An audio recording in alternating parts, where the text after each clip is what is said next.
Hello, this is Stephen Whitfield, a drilling contractor here at the Canrig Robotics facility in Stavanger, Norway. With me right now is Lars Raunholt, CEO of Canrig Robotics. We're going to be speaking a little bit about, well, robotics, some of the things that Canrig has on offer, and some of the things that it's deployed recently on neighbors' rigs. So Lars, thank you so much for joining me today. It's a pleasure. So let's talk about some of the things you have on offer. You've got a lot of systems that you've been developing for the drilling context. So can you tell us some of the things that you've got going on right now? Yeah, so of course here in Norway we have developed a whole new suite of all electric robotic equipment for the drilling rigs, both land and offshore rigs.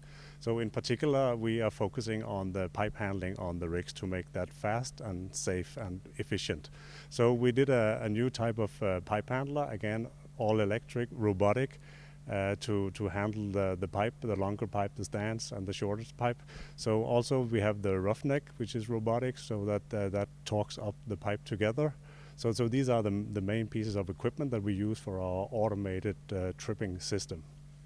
So talk a little bit about the design philosophy behind these systems. You've mentioned that there's that you use sort of off-the-shelf products, that's sort of the basis of the philosophy. Why do that? What value does that philosophy have on your systems? Yeah, so when we started all this, we looked at what was in the market, and there was really not much we could use, so we wanted to start from scratch and do this in a new way.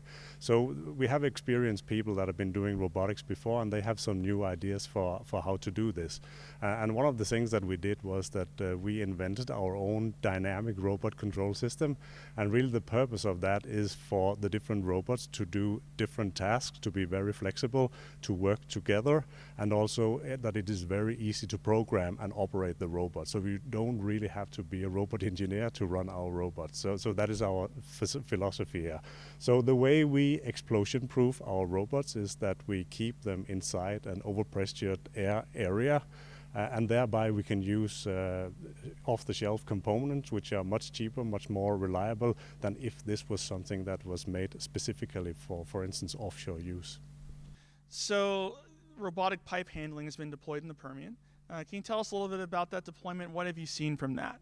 Yeah, so of course it's very interesting for us to have our first commercial pipe handler product deployed on a neighbor's rig in the Permian. And we went there and had a campaign for 8 months where we were running 24/7. And really the big learnings for us was that we have a very reliable system. So we almost didn't have any sort of electrical failures.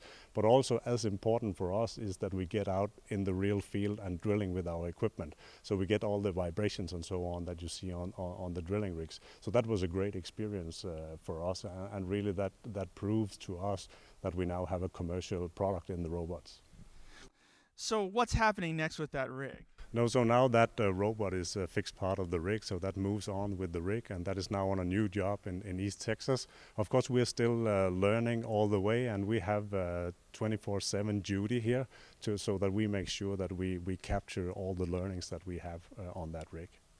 Well, Lars, thank you so much for telling us a little bit about what Canrig's got going on, the work it's doing with neighbors. It's cool to see all these robotics here at your facility and everything. So thanks again, and we'll be looking forward to seeing what comes next from you guys. Okay, thank you, and welcome back to Norway.